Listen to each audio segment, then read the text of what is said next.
न- नमस्कार प्रधानमंत्री जी। नमस्कार। मैं एक कंप्यूटर इंजीनियर हूँ और सर, पहले देश में मानसिकता थी कि इस देश का कुछ नहीं हो सकता है, पर इसमें अभी मैं बदलाव देख रहा हूँ। तो मेरा प्रश्न ये है कि ये बदलाव संभव कैसे हुआ? धन्यवाद जी। जी। मैं सबसे पहले तो आपका धन्यवाद करता हूं, आपका अभिनंदन करता हूं कि आपने बदलाव को महसूस किया।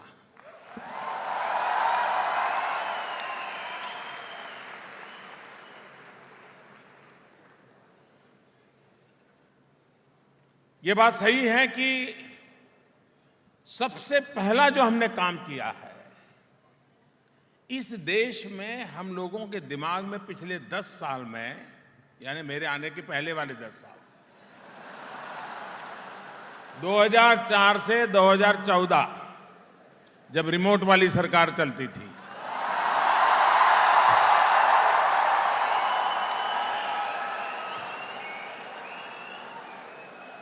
उस समय के हालात ये थे कि हर किसी ने मान लिया कुछ होने वाला नहीं, खेल खत्म।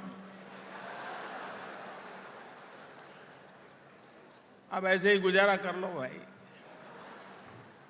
जो नसीब में था वो होगा। एक मानसिकता घर कर गई थी कि कुछ भी नहीं बदल सकता है। हमने सबसे पहला काम किया है, उन मानसिकता को ही बदल दिया है। सब कुछ बदल सकता है। आपने देखा होगा कि पहले अखबारों की सुर्खियां देख लीजिए, 2013-14 के अखबार निकालिए, आए दिन खबर आती रही, ये घोटाला, वो घोटाला, ये घोटाला, आता तक नहीं आता था। 4.5 साल हो गए, खबरें बदली कि नहीं बदली? हेडलाइन बदली कि नहीं बदली? वरना उस समय कोयला घोटाला, 2G घोटाला, न तो ये जी कहां तक जाता है जानते हैं आप लोग।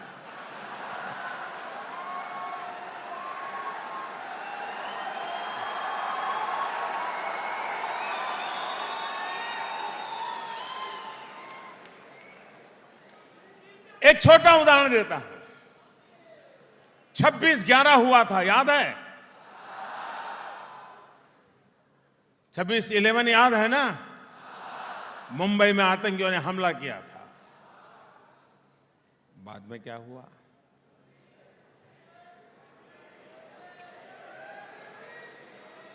फूल चढ़ाए, मोमबत्तियां जलाई, श्रद्धांजलि दी गई, और हमारी सरकार के दरमियान उरी हुआ था।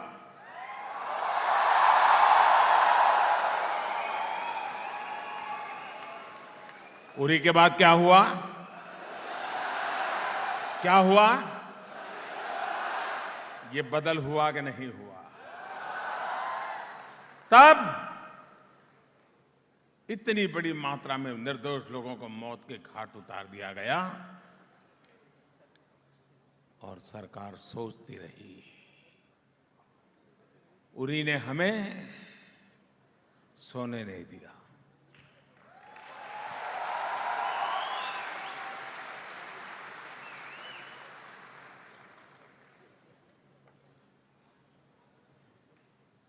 जवान के खून का एक एक बूंद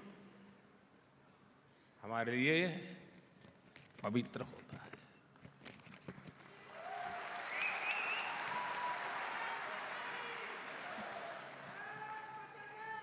और उसी में से भीतर वो आग थी जो आग उस जवान के दिल में थी, वही आग इस प्रधानमंत्री के दिल में।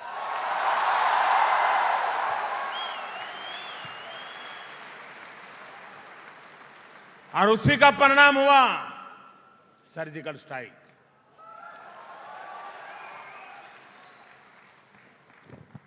बदलाव ऐसे आता है कोई कल्पना कर सकता था कि काले धन के खिलाफ इतनी बड़ी लड़ाई कोई लड़ सकता है?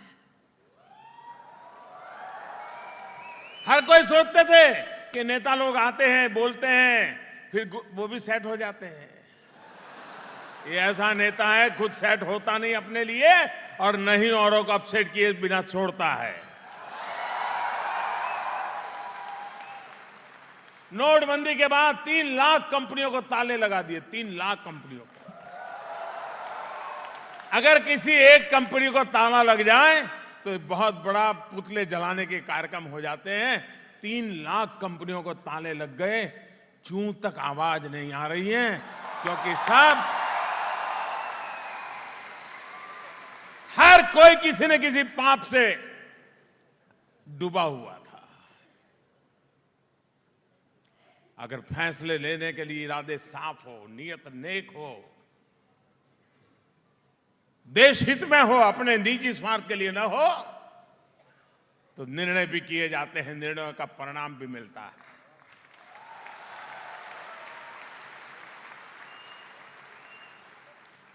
कोई कल्पना कर सकता है कि हिंदुस्तान में सुबह टीवी खोलते ही समाचार आते, आज इतने आतंकवादी मारे, आज इतने मारे।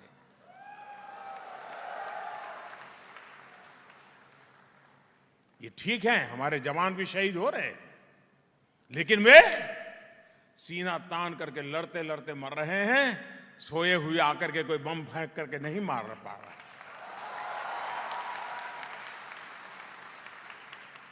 वो भी एक वक्त था, कभी मुंबई में बम धमाका, कभी रेल के डिब्बे में बम धमाका, कभी दिल्ली में बम धमाका,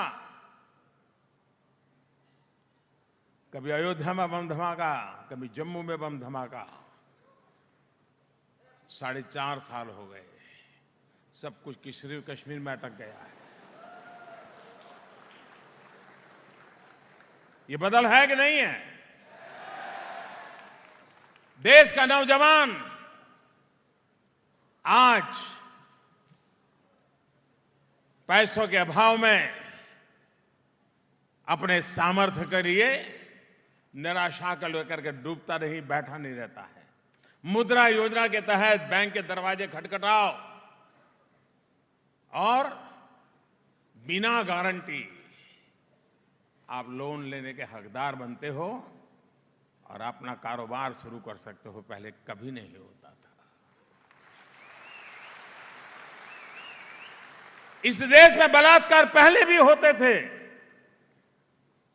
समाज की इस बुराई कलंक ऐसा है कि आज भी उस घटनाओं को सुनने को मिलता है, माथा शर्म से झुक जाता है, दर्द होता है। लेकिन आज 3 दिन में फांसी, 7 दिन में फांसी, 11 दिन में फांसी, 1 महीने में फांसी, लगातार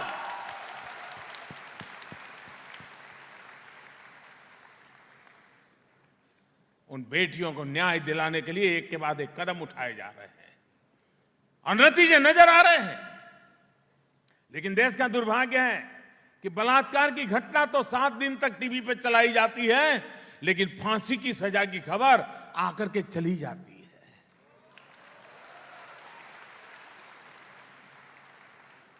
फांसी की खबर जितनी ज्यादा फैलेगी, उतना बलात्कार करने की विकृति लेकर के बैठा हुआ आदमी भी डरेगा, 50 बार सोचेगा।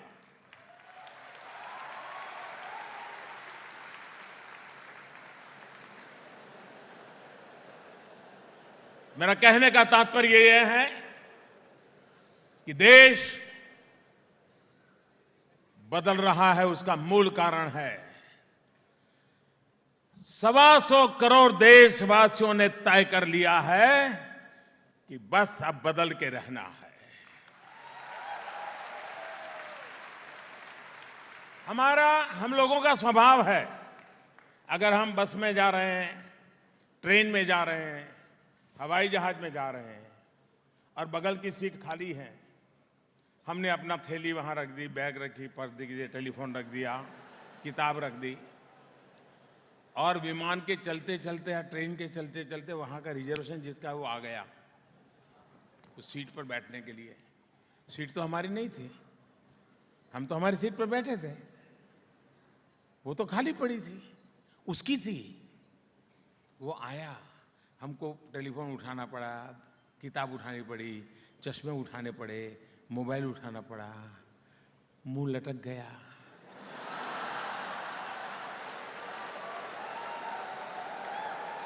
ये कहां से आ गया? एक सीट खाली थी, मैं आराम से बैठा था। सीट आपकी नहीं थी, फिर भी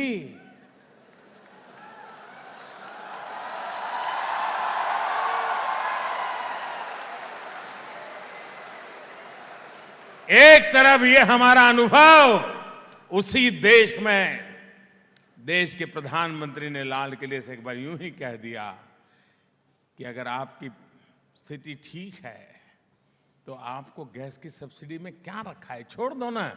मेरे देश के 1.25 करोड़ लोगों ने छोड़ दिया। ये जन मन बदला है। 125 करोड़ देशवासियों का जन मन जो बदला है, वो देश को बदल के रहेगा, ये मेरा विश्वास है। रेल के अंदर सीनियर सिटीजन्स को सब्सिडी मिलती है, टिकट में, पैसों में राहत मिलती है। मैंने ऐसे ही कहा रेलवे वालों को, जरा जो पर्ची होती है फॉर्म, उसमें लिख दो कि भाई मैं सब्सिडी सरेंडर करना चाहता हूं, मुझे जरूरत नहीं है। इतना ही लिखा। मैंने कभी भाषण नहीं किया इस पर, न कोई अपील की, कुछ नहीं किया। आपको जानकर के खुशी होगी, मेरी लास्ट जो जानकारी थी, करीब करीब 40-45 लाख ऐसे सीनियर सिटीजन जिन्होंने लिखा कि मुझे सब्सिडी नहीं चाहिए, मैं पूरी टिकट देना चाहता हूं।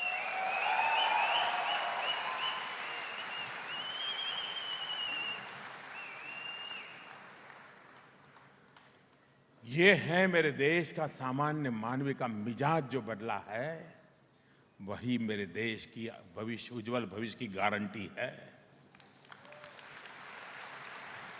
ये आशा, ये विश्वास, ये आत्मविश्वास, ये सपने, और उन सपनों के अनुकूल सरकार की नीतियां, सरकार की रीति, सरकार की गति, सरकार की मति उसको एक नई ताकत देती है। पहले ऐसी मान्यता थी सब कुछ सरकार करेगी, हम ही सब कुछ है। हमने आकर के बदल दिया, जी नहीं, हमसे बड़ा देश है, देश के लोग बड़े हैं। 125 करोड़ देशवासी देश बदल सकते हैं, हम तो निमित्त हैं। उनके भरोसे छोड़िए, वो देश को आगे ले जाएंगे, और हमने छोड़ना तय कर लिया है। देश के भरोसे, 125 करोड़ देशवासियों के भरोसे चलना, ये सपना लेकर के हम चल पड़े हैं। और वही ताकत है, एक मोदी नहीं है, ये 125 करोड़ मोदी है जो देश बदल रहे हैं, जो देश बदल रहे हैं।